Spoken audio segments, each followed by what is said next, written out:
కన్న తల్లి కడుపు కోత సూడు దేవరా కొరివి పెట్టే కొడుకు నేడు సితికి సేరరా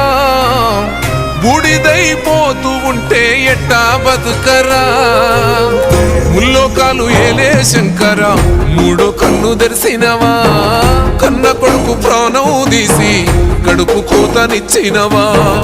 ఎండి కొండలుండే జంగమా ఎంట తీసుకెళ్ళినవా ఎట్ట ఉందు మయ్యా సామి మమ్ము మరిసిపోయినవా